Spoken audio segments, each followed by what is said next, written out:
Fala pessoal, sejam todos muito bem-vindos ao Ponto de Equilíbrio. Eu sou Israel Miranda e é muito bom voltar a gravar e produzir conteúdo de reflexão sobre a escritura aqui no canal.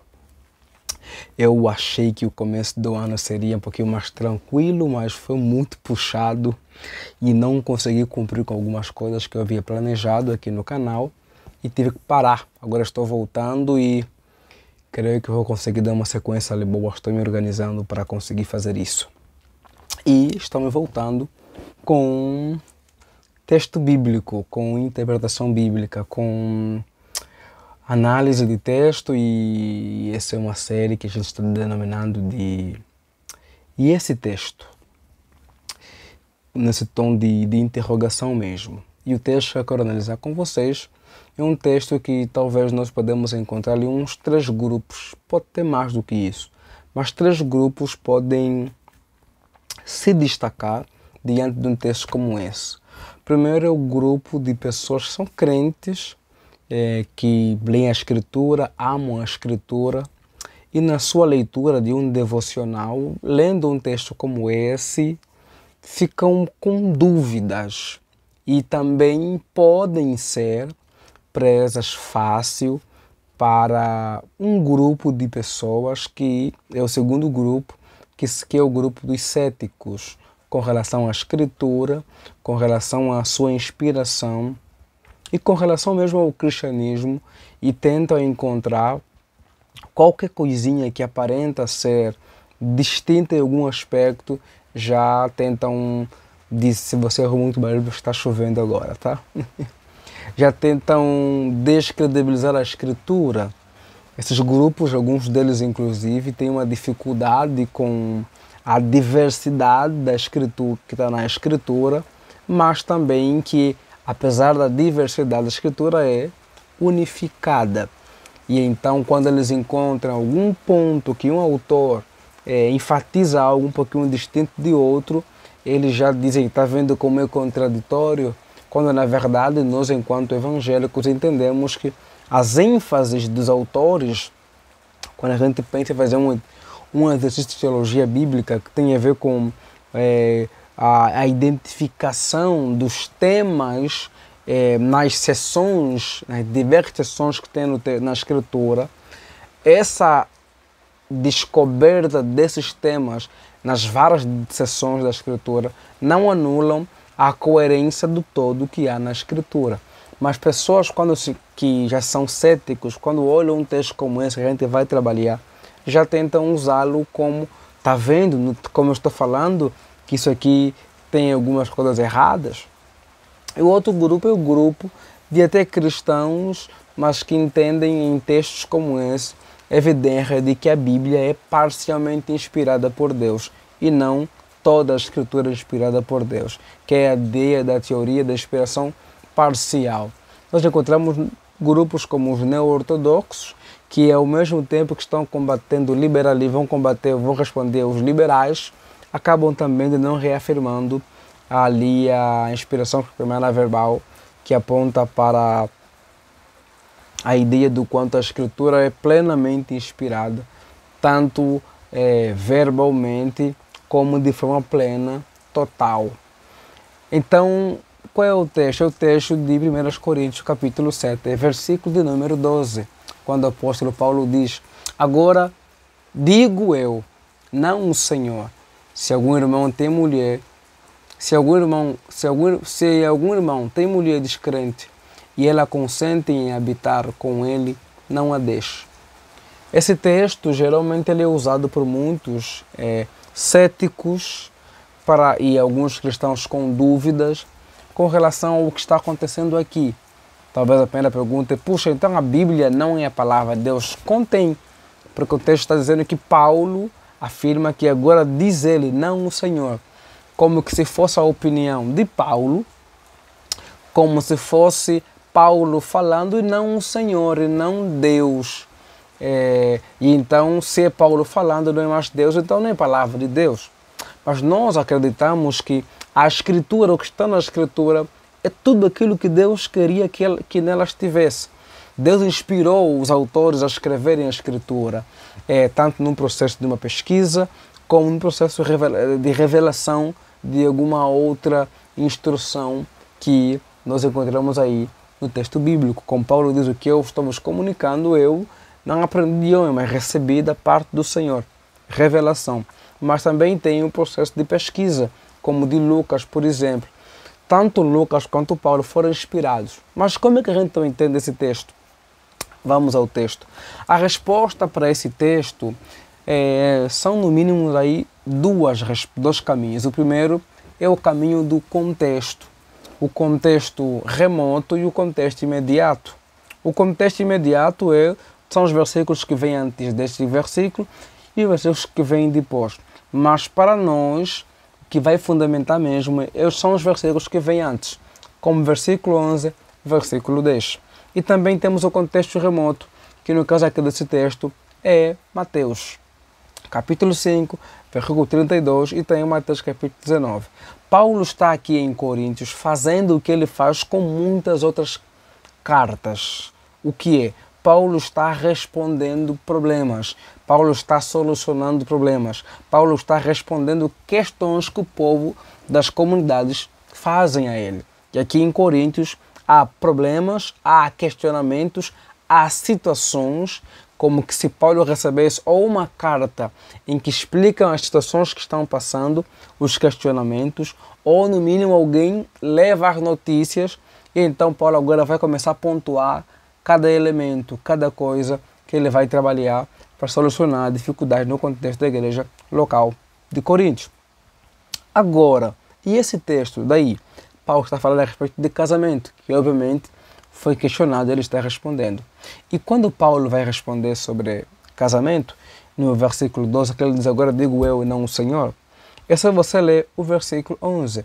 No versículo 11, claramente, Paulo está fazendo citação, e aqui é uma espécie de intertextualidade, quando um texto novo faz uso de um texto antigo, isso é intertextualidade. Isso acontece com o texto do Antigo Testamento no Antigo Testamento, contexto do Antigo Testamento no Novo Testamento e contextos do Novo Testamento no Novo Testamento. Digamos, autores do Antigo Testamento citam textos do Antigo Testamento. Autores do Novo Testamento citam textos também do Antigo Testamento. E autores do Novo Testamento fazem citações ou alusões ou até mesmo eco do texto do próprio também Novo Testamento. Um exemplo é Pedro falando dos textos de Paulo e Paulo também citando textos, por exemplo, como o de Mateus 5,32 e de Mateus 19. São as palavras de Cristo. Então Paulo está fazendo o que? No versículo 11, Paulo está fazendo uso de algo que Cristo falou sobre o que? Sobre os homens que repudiavam suas esposas e a ideia de repudiar aqui tem a ver com dar essa carta de divórcio, é repudiar ela, mas as repudiavam não por aquilo que era o escape, a permissão que foi liberada ou a cláusula de exceção. Alguns estavam liberando as esposas por qualquer coisa. Então Cristo diz o que? Olha, vocês aprenderam com Moisés que só deve-se dar essa cláusula de exceção quando tiver o quê? Tiver a prostituição, tiver no caso ali adultério. Se não tiver, vocês não deveriam fazer isso. Então Jesus está dizendo ao pessoal lá em Mateus que vocês poderiam divorciar-se caso há o quê? Adultério. Embora ainda assim, esse adultério que é uma cláusula de exceção para que haja divórcio, é na verdade não a primeira opção, é o escape, quando não tem mais caminho, não tem mais solução, porque na verdade o primeiro passo é o perdão, porque Cristo diz a eles que mesmo isso que Moisés permitiu, só permitiu por causa da vossa dureza de coração, porque se vocês não fossem duros de coração, vocês iriam fazer o quê? Iriam perdoar, que é o caminho cristão, que é o caminho mais coerente com aquilo que Deus quer para nós. Por quê? Porque como diz lá, acho que é Zacarias ou Malaquias, Deus odeia o divórcio, mas tem a clara de exceção. Então, Paulo está pontuando o que? Aqui no capítulo 7 de Coríntios, está pontuando isso que Jesus de fato tratou lá em Mateus 5,32 e em Mateus 19.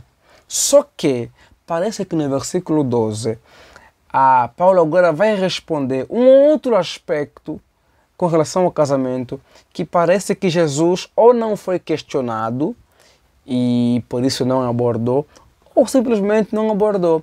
O que é? Mais um ponto que era com relação às pessoas que eram já cristãs convertidas e fossem casados com não cristãos. E no contexto do judaísmo, era muito raro se fazer essa pergunta, porque era o contexto que todo mundo é judeu. É óbvio que tem o judeu também que não anda nos caminhos do Senhor, mas eles, de certa forma, subscrevem ali a religião judaica. E agora aqui Paulo está falando com quem? Com gente romana, com gente grega, e portanto pessoas que eram descrentes que se converteram. E ao se converter, já eram casados, já tinham uma relação com uma família. Gente que não se converteu. E então perguntam a Paulo, e o que a gente faz? Eu sou casado, minha mulher, e me converti ao evangelho, e minha mulher não é, ou meu marido não é. O que eu faço? E então Paulo vai responder, agora nesse ponto, digo eu, e não o Senhor. Quando ele diz digo eu, não quer dizer que não é uma palavra que vem da parte de Deus. Está a dizer o quê? O que eu vou dizer agora é um aspecto que o Senhor Jesus Cristo não tratou. Lá em Mateus 5 e Mateus 19, como eu trabalhei com vocês até aqui. Então, no contexto que Paulo está trabalhando, citando Jesus, agora ele vai dizer que, olha, o que eu vou trabalhar com vocês agora é um ponto que o Senhor Jesus não trabalhou, não enfatizou, não desenvolveu. E eu estou fazendo o quê? Eu estou completando. Então, não é que não é inspirado, não é que aqui é Paulo, é a palavra de Paulo e não de Deus. Não. Paulo está simplesmente dizendo o quê? O que eu vou responder agora é algo que o Senhor Jesus Cristo não desenvolveu na Escritura, não está desenvolvido. Então eu vou fazer o quê? Eu vou agora tratar com vocês. O que é? Que se você tiver alguém que é esposa não crente e ela não se implica por seres crentes, não te para ser cristão, não se divorcie, porque você vai santificar o teu parceiro. Um outro ponto também que poderia ser aqui a dia do digo eu, não o Senhor, também poderia ser o fato de que Paulo pode estar usando, além do Novo Testamento do Senhor Jesus Cristo, também pode estar usando o que é o Antigo Testamento, a Escritura. Por quê? Porque também no AT tem menção dessas claras de divórcio. Então Paulo está trabalhando o quê? Ali o que o Senhor Jesus Cristo disse e também alguma alusão aí ao Antigo Testamento, que é o texto base que Jesus também usa para conversar com o pessoal ali no contexto que estava escrito em Mateus 5 e Mateus 19. Então, digo eu, não o Senhor, digamos, o que eu estou trabalhando agora é um aspecto que não está nem no que Moisés disse e nem na fala do Senhor Jesus Cristo. E aqui então entra o segundo ponto. Qual o segundo ponto da leitura? É que Paulo não é só um intérprete do Antigo Testamento e também das palavras de Cristo. Paulo tem um componente que é o componente revelacional. O que é isso? Paulo tem autoridade para acrescer a revelação, mais revelação. Melhorando, Paulo tem autoridade para completar aquilo que é revelação. Isso a gente chama de componente revelacional quando a gente estuda sobre a hermenêutica do Novo Testamento. Os autores do Novo Testamento, eles não eram apenas intérpretes no sentido como nós somos, que usam a tipologia, que usam caminhos hermenêuticos e às vezes também que dialogam com os princípios hermenêuticos ali do contexto do judaísmo do Segundo Templo, as Mishnah, a Haggadah, a Halaká. Na verdade, eles podem ter também usar isso, mas eles têm o quê? Têm um componente revelacional. Eles podem acrescer, eles podem adicionar algo àquilo que já existe, que é no Antigo Testamento. É por isso que eles chamam o quê? O Novo Testamento. Portanto, o que faz desse texto inspirado é primeiro o fato de que Paulo está fazendo o quê? Interpretando o Senhor Jesus Cristo e o Antigo Testamento, e agora ele vai então fazer o quê? Responder um elemento que não tinha sido questionado no contexto do Senhor Jesus Cristo. Quando ele diz, digo eu, não o Senhor, não é que a palavra não é de Deus, é simplesmente o quê? É que o Senhor, quando abordou sobre o assunto de divórcio e casamento, lá em Mateus, ele não tocou nesse ponto. Talvez porque não o perguntaram, ou porque o contexto judaico era o contexto já mais religioso. Agora aqui é um contexto grego, romano, e tem gente que não é convertida ainda, que caso se converte e é casado com quem não é. Então Paulo vai explicar, não, agora eu vou acrescer. Acrescer o quê? Essa revelação. Por quê? Porque Paulo tem ali a autoridade do componente revelacional por causa do quê? Por causa da sua inspiração. Porque Paulo é alguém inspirado por Deus. E por ser inspirado por Deus, Paulo pode fazer o quê? Paulo pode agregar naquilo que já está como base no Antigo Testamento. Então Paulo vai apresentar mais um quê?